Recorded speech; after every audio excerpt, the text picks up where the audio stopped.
My name is David HICK, and I lead our technical team for Autodesk in simulation across Europe, the Middle East, Africa, and India. And it's a huge pleasure to be here in Istanbul once again this year to talk to you about CFD in particular as part of our simulation portfolio. So, a number of topics I'm going to cover this afternoon. First of all, we'll get into some detail about why our customers are performing simulation, and then talk more specifically about Autodesk CFD.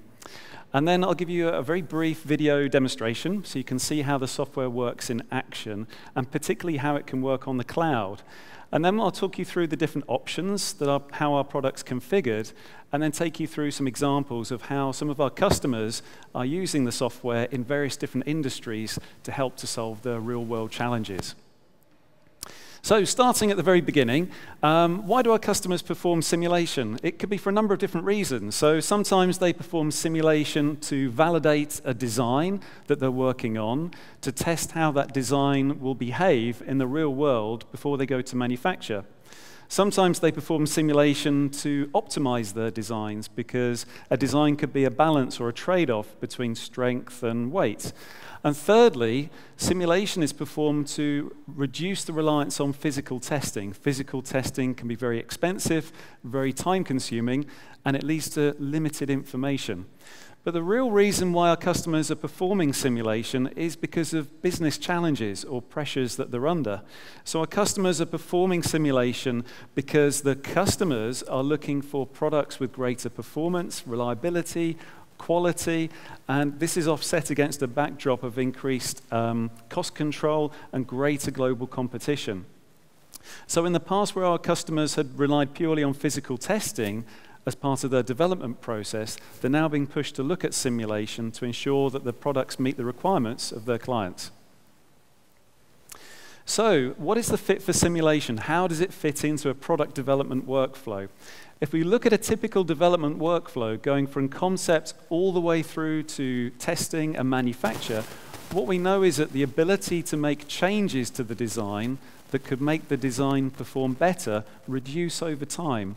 The reason for that is because the costs increase. Of course, if we take a product to market and find that we have to make changes, effectively it's a product recall, it's very expensive. But if we make changes very early in the design process, it comes at very little cost. Now, many of our customers are performing physical testing, so this is where they concentrate the bulk of their development effort. So, from research in talking to our customers, we find that on average, for every new product that they launch each year, they perform 7 physical tests. Now, if they perform those tests and find the product is not working as they expect, they have to perform more tests, it gets more expensive, and the product could go to market too late. If they perform insufficient tests, then the product could go to market and there could be performance or reliability issues. So this is what's involved in that traditional testing cycle. So someone is creating a prototype, that prototype is then tested on some kind of test bench, measurements are made, but there's no indication as to where or why the design is failing. So the engineers get together as a group and discuss the problem, brainstorm different ideas, and then they re-prototype a solution, and we go through the cycle again. So it works, but it can be very, very expensive and time-consuming. So what we're encouraging our customers to do is use virtual testing, simulation, to test their products at the earliest opportunity. So we're encouraging our customers to test their products in many different conditions, not just the conditions from the test lab, but the conditions in which that product is actually going to function in when it's in use. And try and test virtually as often as possible. It's at the point when any changes are at the least expensive. So the key thing with simulation is really to use it early and as often as possible. So let's talk specifically about Autodesk CFD. So CFD is part of our simulation portfolio, which includes a number of different products, all acquired through acquisitions that we've made over the last 12 years. And if we add up the cost, the actual expenditure that we've made on simulation tools, we'll find that as a company, we spent over $500 million on acquiring this technology to build up our simulation portfolio.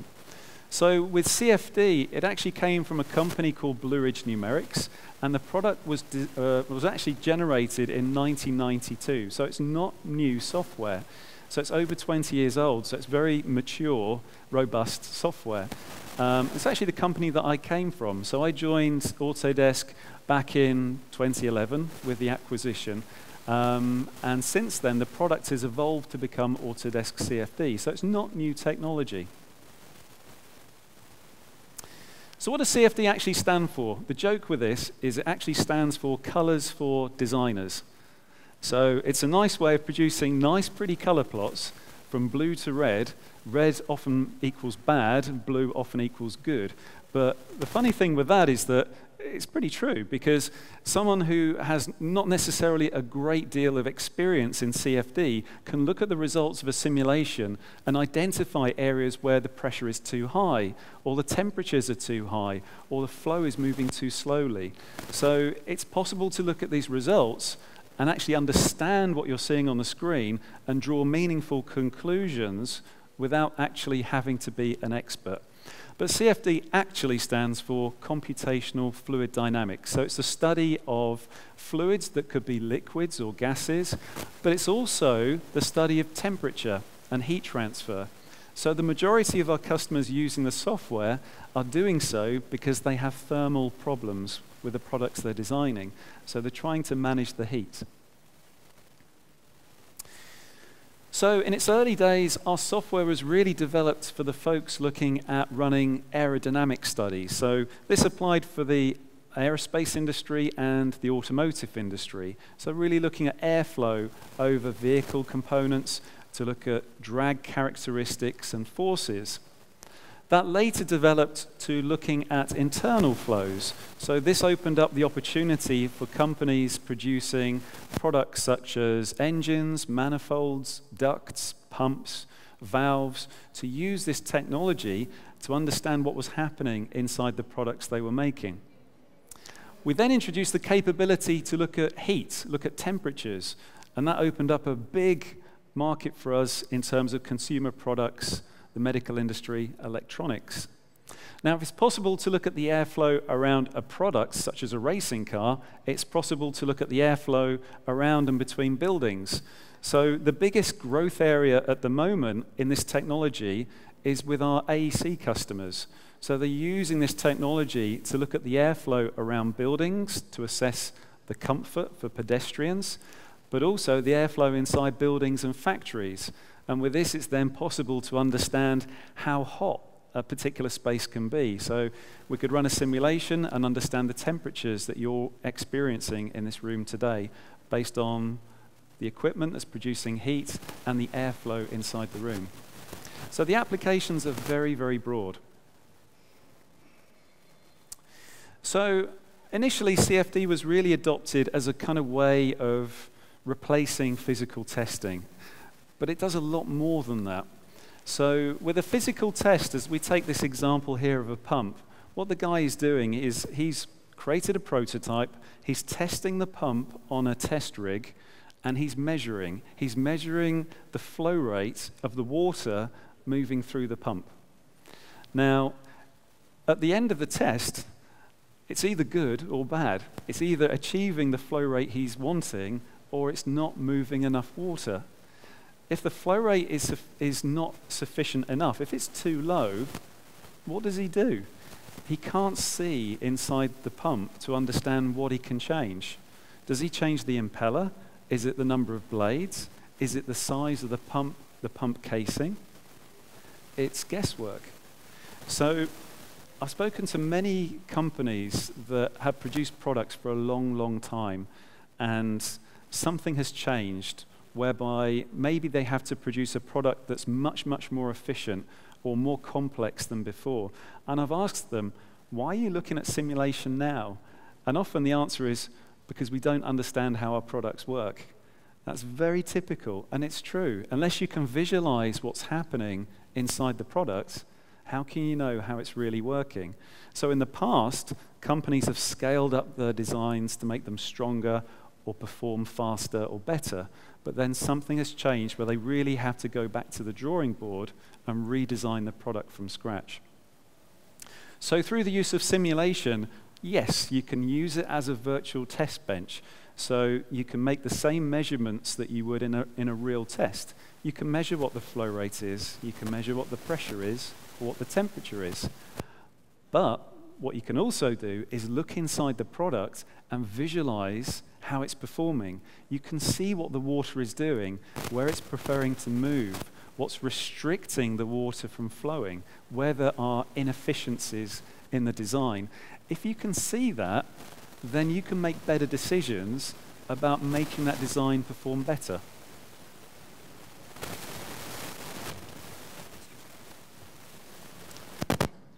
In England, we call this a wardrobe malfunction.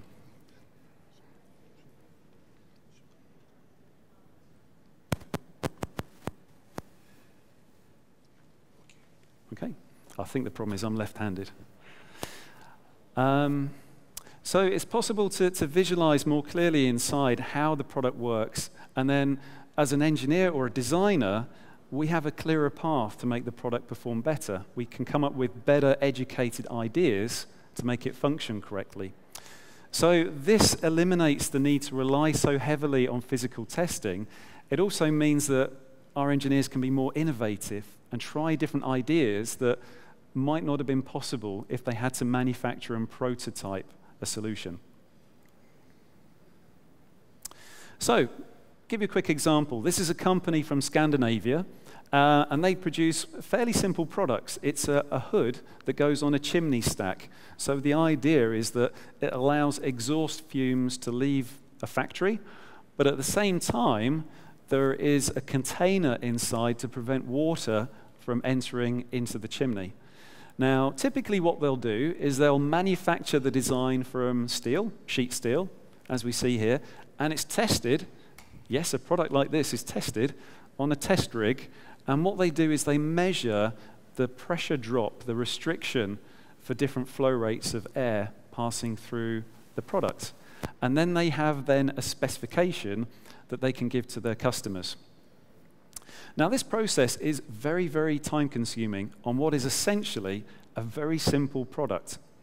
So what they can do with CFD is, hoping this works.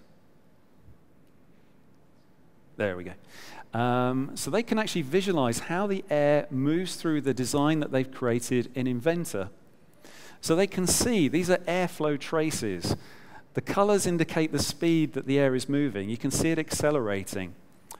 Then other results can show airflow coverage, so areas of the airflow moving at specific speeds. And then what we can do is put a section in the model, and we can look at the airflow direction.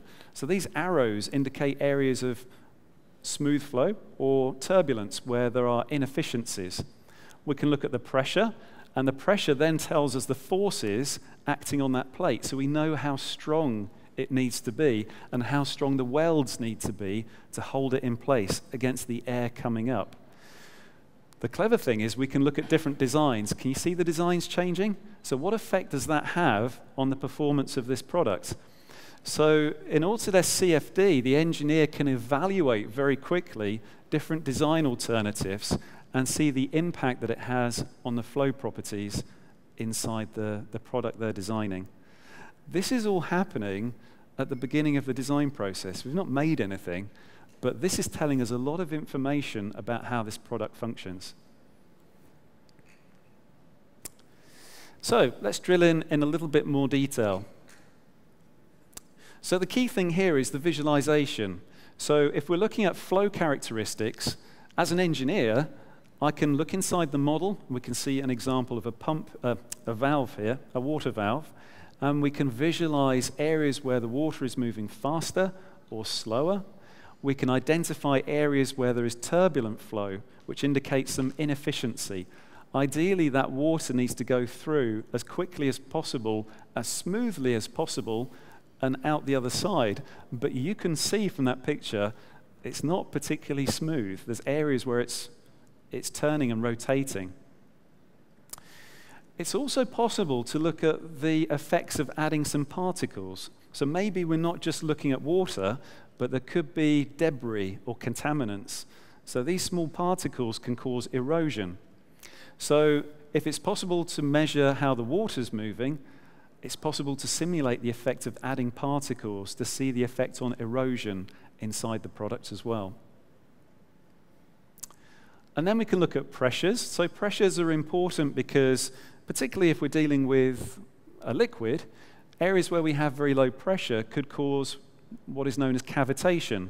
And that's where you have effectively the liquid vaporizes. And at that point, it can start to cause damage to the components. In this view here, you can see some very low pressure areas. They're shown in dark blue. And that could be areas where potentially that could start to break or damage in that component. So we're starting to see areas where the design can fail at a very early stage. At the same time as well, we have the pressures which provide forces. So we can see the pressure on the base of the valve. That obviously creates a force. We can then determine, based on that force, the spring, the stiffness of the spring to hold the valve in place. A lot of information. And then we can look at heat. This is where it gets really interesting. So in this case, we're not just looking at the fluid, we're looking at heat transfer between the fluid and the metal and the surrounding environments and conducting and convecting. With this information and with an assembly of different materials, they expand at different rates. So there could be structural problems. There could be very high stresses. There could be distortion that could cause leakage, the water to leak from the components. So by connecting CFD with a product called Nastran InCAD, we have a complete closed solution. So in case you don't know, if you're using or have access to collections, Nastran InCAD is part of the collections. You have access to it now for free. So we can connect that with CFD and get a full fluid, solid interaction analysis. So I'm going to take you through a quick video demonstration of how this works. And the example I've got on the screen is for an overhead engine. This is by a company called Cherry, but it's used by a number of different manufacturers. And the product that we're actually going to look at is this air intake manifold that we see here. So the information that we have about the product is we know what the volume flow rate of the air is coming into the manifold. And inside the manifold, you can see there's a valve, what we call a butterfly valve. So this valve can rotate, and it controls how the air moves through the manifold. The key with this is to make sure the airflow is balanced between each of the ports, each of the outlet ports that you see here. And there's 3 of them. So with the current design that we have, what do? So let's go through the steps. So we would start with a model in, whoop.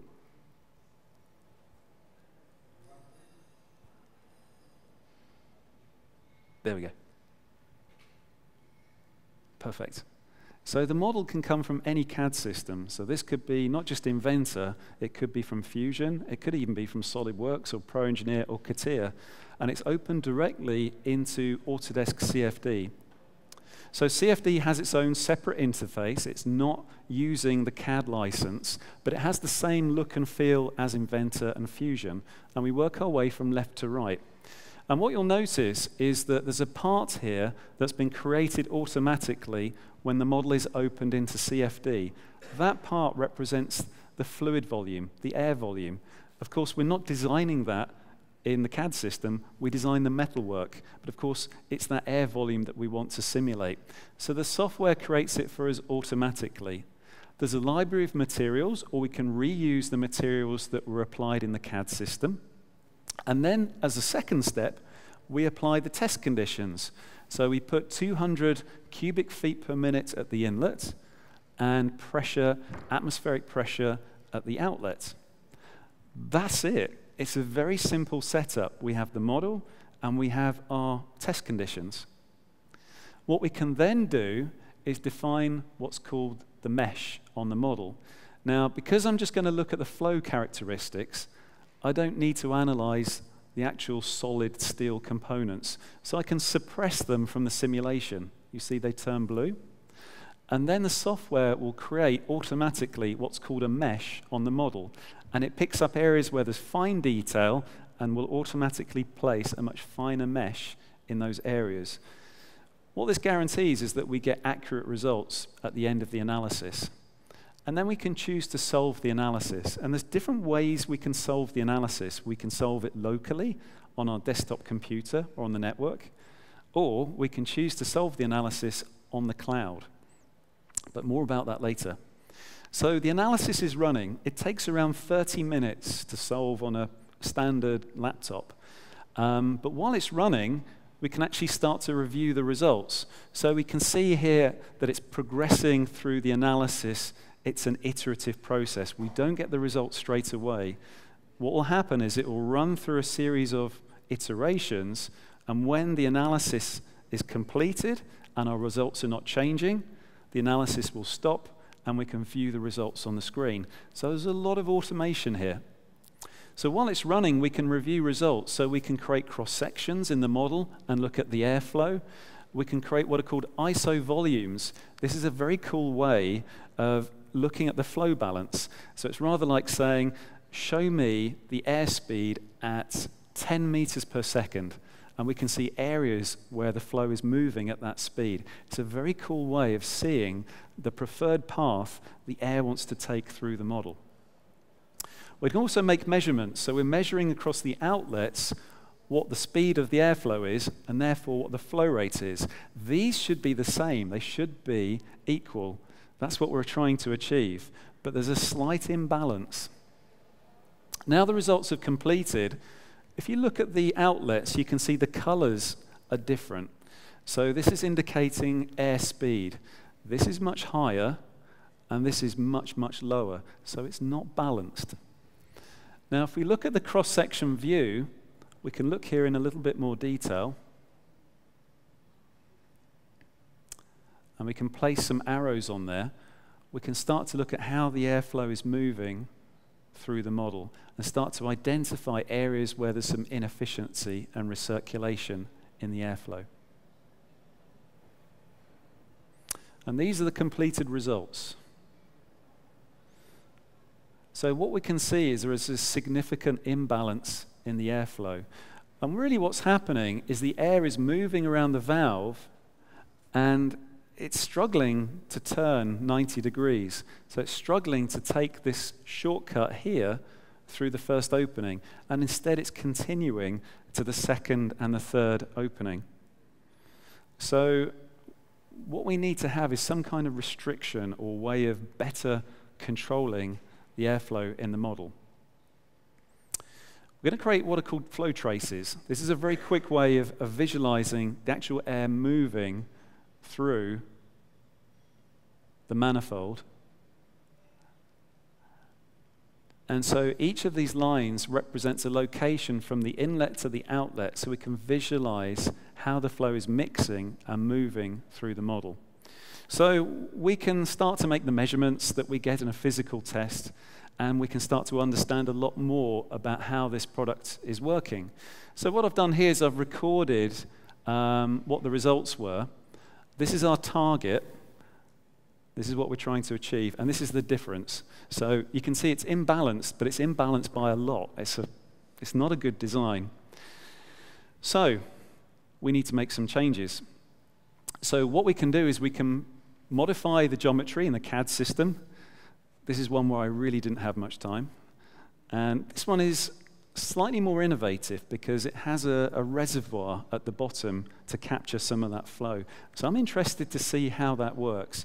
Of course, making these changes is always a compromise between the space constraints of the design, the cost of manufacture, but it does allow me to try and be a little bit more innovative than I could do with traditional testing techniques. Now, in addition to looking at different designs, I also want to look at different flow rates because the results can change with a lower flow rate. I also want to look at different angles of the valve because the results can change depending on the angle of the valve. So there's a lot of variables to look at here. So if we continue our demonstration,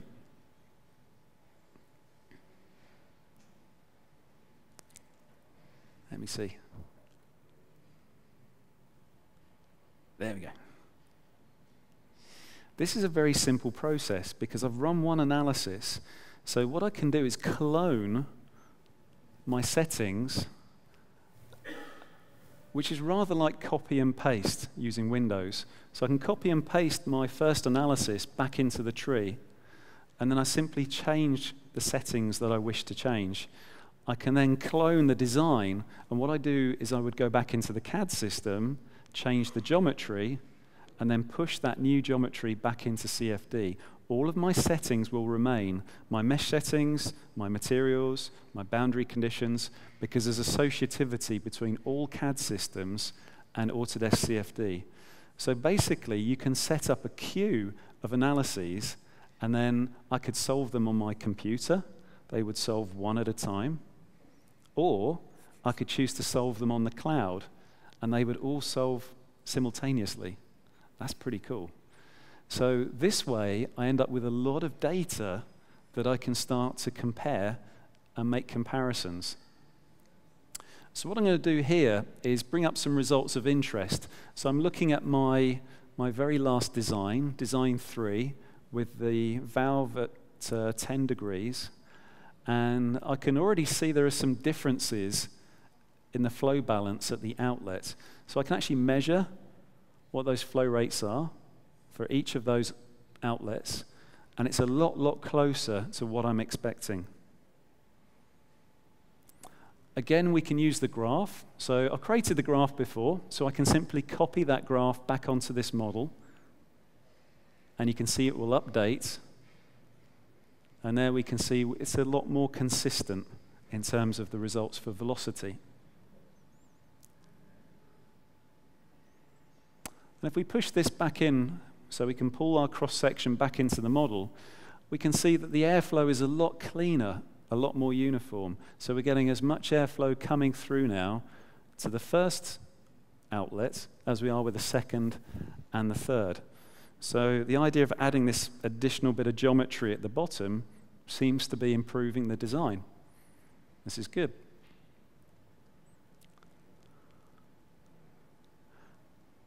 So with this information, wouldn't it be great if there's a way that you could compare different designs side by side, or just produce a graph that captures everything, very similar to what Callan was showing this morning? Well, it's already here. So we've had this for over 15 years in the software. So it's not new technology. So at the bottom of the screen, we have a thumbnail for every result, for every design, or every test condition, and we simply drag and drop those thumbnails onto the screen. And so you can compare side by side the different design options. And we can show different things. So in this case, we have design 1, design 2, and design 3, with the valve at 45 degrees at each case. So we can compare them. And as we change the scale changes for each of those designs. So you have an apples to apples, as we say, comparison. It's a direct comparison.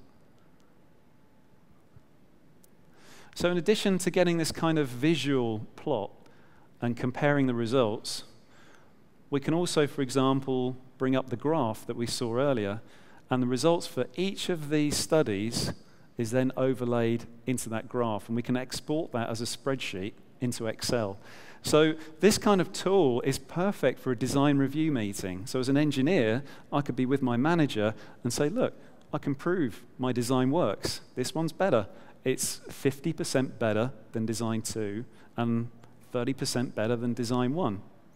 So here you can see the results from the graph, clearly showing design 3 having the best performance. And we can look at the effects on inlet pressure as well. So less pressure required to drive that fluid through the valve. So as a final step, we can go a little bit further because a valve is a dynamic component. So this valve is actually rotating. So instead of just looking at the valve at two specific angles, how about we actually rotate it through a cycle, a motion cycle? Well, we can do that. So we have the ability to look at moving parts, parts that can rotate or translate, and see how it affects the flow. So we have this animation appearing on the screen. So you can see that as the valve starts to go from open to closed, it has this effect on the airflow and how that airflow is balanced in the model. And again, we can use different results to look at this in different ways. It's pretty powerful stuff. Don't get this from physical testing. And it's a lot cheaper. So I can take my results and put them into a format that my manager understands. This is colors for designers now. So we have a criteria. So in green, we can show the designs where there is the least amount of variation. Yellow is borderline, and red is not acceptable. And we can quickly define which of these solutions is acceptable.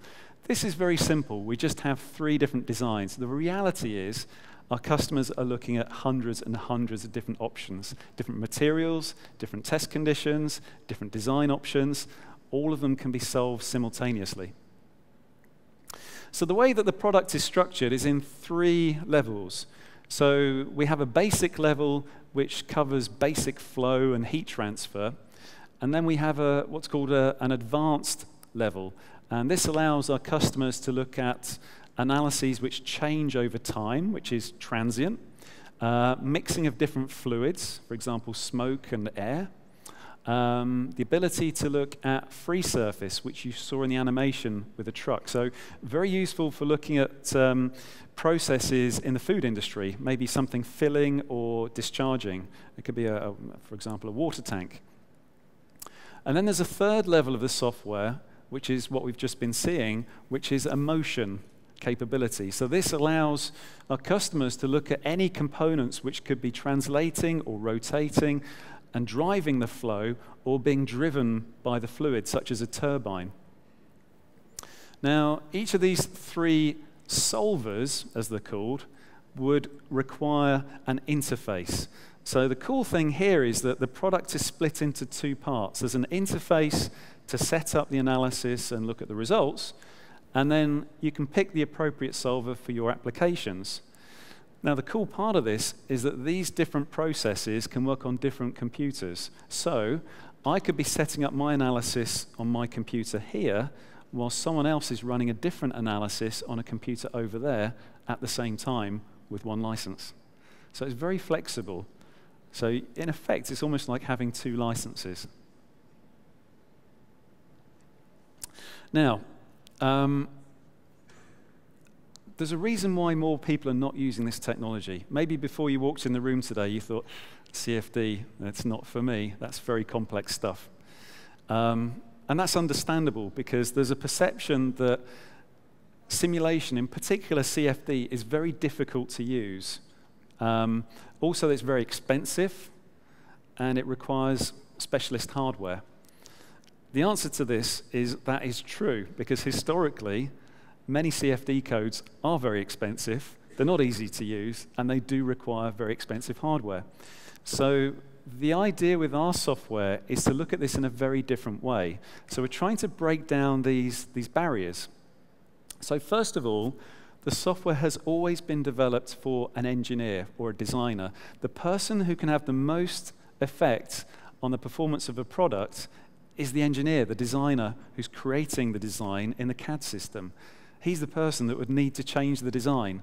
So if he can perform the simulation, that's fantastic. And with the level of automation in the product, he's not having to define the mesh or make decisions about turbulence models. This is all automated.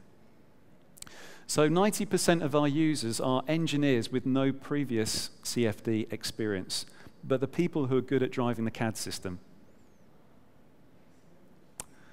I'll move on a bit from here. So the second point is cost and hardware. So as I mentioned, this simulation that we've just seen can be run on a desktop computer. Now, there were 12 simulations in total, each one taking 30 minutes. So it would take 6 hours to get those results on a desktop computer. But running these analyses on the cloud, they're all solved at the same time. So it takes 30 minutes altogether to get all those results. But this week, something's happened. So it's very good timing I'm here, because we launched something called Cloud Premium this week for the very first time. Now, Cloud Premium, no other company has this on the planet. And what it is, it's effectively allowing you to solve an analysis on the cloud where it leverages 256 cores as a cluster, a virtual cluster, to solve every single analysis. So imagine that. The limit at the moment is 8 cores in the cloud per analysis. We've now scaled that up to 256 cores per analysis. So on average, each analysis is 10 times faster as of this week. It's incredible. So it takes 3 minutes to get results for 12 detailed analyses. What this means is that in a typical project lifecycle, in the time that you would have, you could test every possible design configuration, every possible environmental condition or operating condition or type of material. You can thoroughly understand how a design works and remove the risk because it's so fast. The problem in the past with physical testing is the time and the cost, and it really limited innovation. So this really opens it up.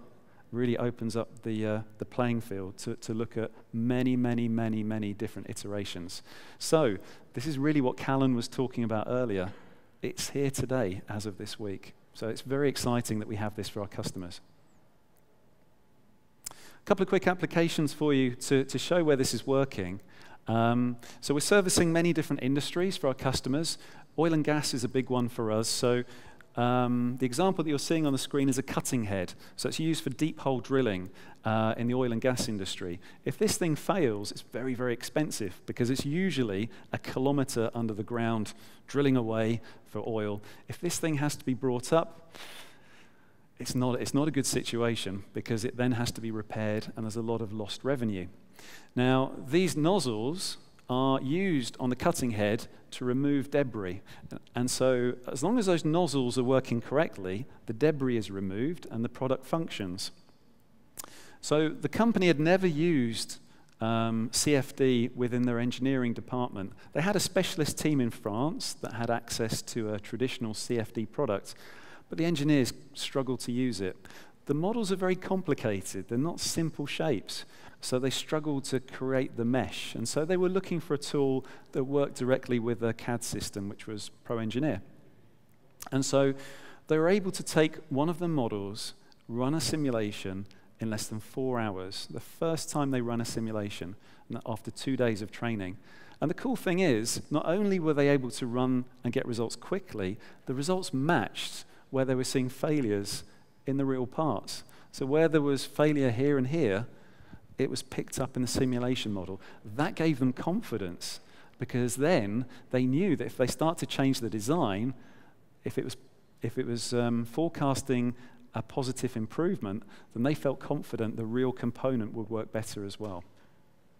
And in the same way, this pump company is very typical of some of our customers in the pump industry. It's a horrible picture. I used to work in a place like that. I could never find anything. So that's a typical testing facility for a company making pumps. So you can see they've got one of the pumps up there. There's another one somewhere there. It's a mess. And these things are about 1 meter in diameter. So they're very expensive to prototype. Of course, if the pump is not performing as expected, it is expensive to re-prototype and redesign it.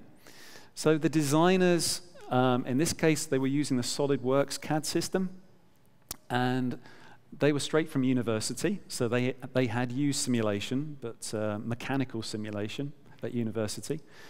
So they understood how simulation worked, and they picked this up very quickly. So what they're able to do is simulate products that have failed in the past. And that's how they started. They didn't work on a live project. They went back to an older project, which they had results for, and that they changed the design. And they wanted to simulate and understand why the design worked better. So they used existing data and simulated that. That gave them confidence then to work on the new project. So what they could see is, with visualizing the results, they could see how all this kinetic energy is transferred into pumping pressure, and they could see areas where that flow was restricted or there were inefficiencies, and they could make some design modifications. Making an improvement of 1% in this industry is huge, and they were getting 11% improvements in efficiency. It's a lot. Very simple example of a valve. This is used for a fire extinguisher. So the idea here is that this will provide a release of water mixed with carbon dioxide for putting out fires. Now, the important thing here is the flow rate. The faster the flow rate, the more it disperses, the quicker the fire can be removed. So what they were looking for are inefficiencies in the design. So you can visually see these areas where the flow is recirculating are clear problems in the design. And also, we've got this high pressure point where the water is hitting the valve. So just by making some very simple changes to make this more streamlined, and then allowing the flow to move in the path that it wants to take, we end up with a much more efficient solution where we can increase the flow by around 15%.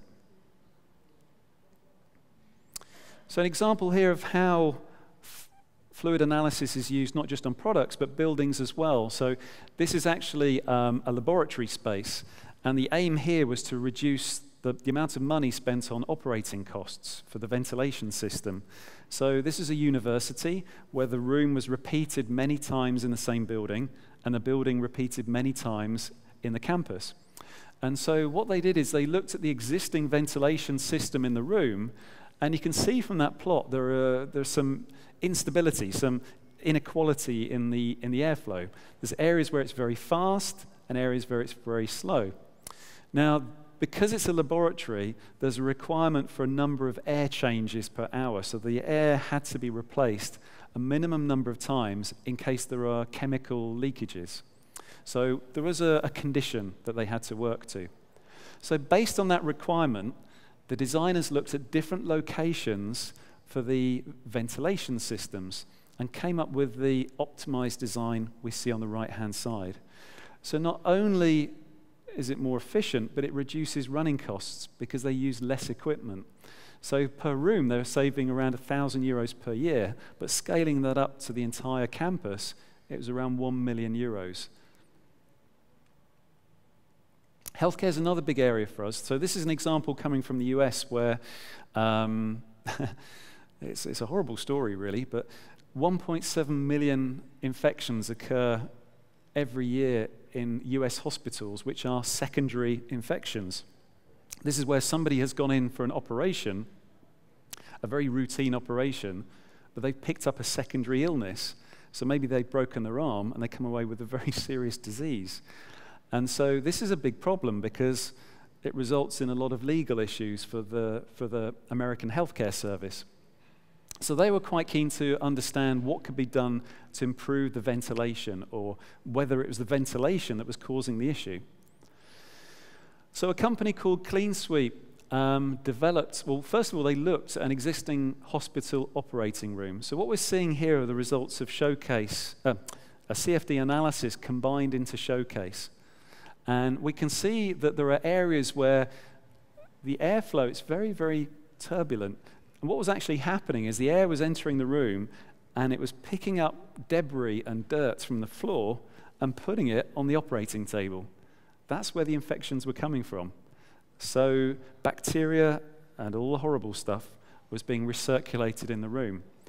So these guys developed a cleaner air array that allowed for a much smoother airflow over the patient, the hospital staff, but it considered all the equipment in the room. So this company were able to define a specific solution for a specific room size and space, considering the equipment in that room as well.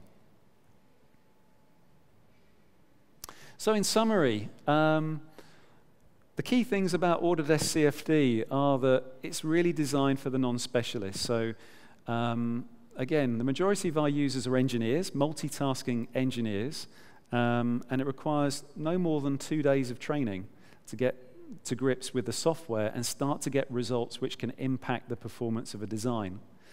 It's integrated with all CAD systems, so it doesn't just work with Inventor or Revit or Fusion, but CATIA and SolidWorks, RhinoCAD. It's a long, long list, and it's fully associative with all of those CAD systems.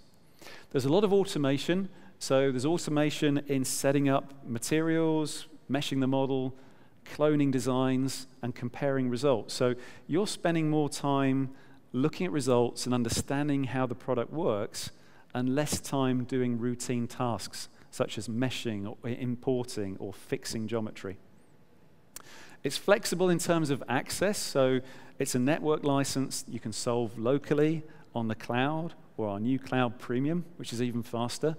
And it has connections not just with CAD, but also with Vault and with mechanical analysis tools, and not just in CAD, so it can connect with ANSYS or Abacus or all other major FEA software packages. And also there's very good visualization. So the visualization's pretty good anyway, but it's even cooler when you link it with VRED and start to get these fantastic photorealistic animations for presentation purposes. And as we've seen, it's fast. There's no benefit in simulation unless you can get results that are meaningful in a short space of time. So if it's possible to run 12 simulations, detailed simulations in 3 minutes, it's pretty powerful stuff. Okay. Are there any questions at all? Yes. Do you have any examples for city-wide architectural problems like skyscrapers blocking the air gateways? Yes, we do. So the question was around examples for airflow, citywide simulations or urban simulations. We do, and I've got plenty I can share with you afterwards, but as I said earlier, our biggest growth area is in building analysis, both inside and externally. So it's being used a lot for pedestrian comfort, for simulating the effect of adding a new building into a city or an urban environment, and then being used to measure the effect on air speeds and, of course, the pressure. So it provides data for the pressure, for the wind impacting the building, and the region at the back where there's suction. The cool thing with this is the cloud. So our office in the UK is above an engineering service company, an architectural firm, that actually uses our software. And what they do is they run what is called a Windrows Analysis. So looking at the wind at different directions, at differing speeds, and how it impacts the building environment. They used to use another CFD code, but because of the time it took to run the simulations, they could only look at the analysis every 45 degrees. Now, because they're using the cloud, they can look at every single degree, and they can change the speed as much as they like, because it's so fast. So they get a full results picture. So yeah, there's a very good fit. And of course, it's working directly with Revit and RhinoCAD as well. Okay, any other questions at all? Well, thank you very much, and appreciate your time. Thank you.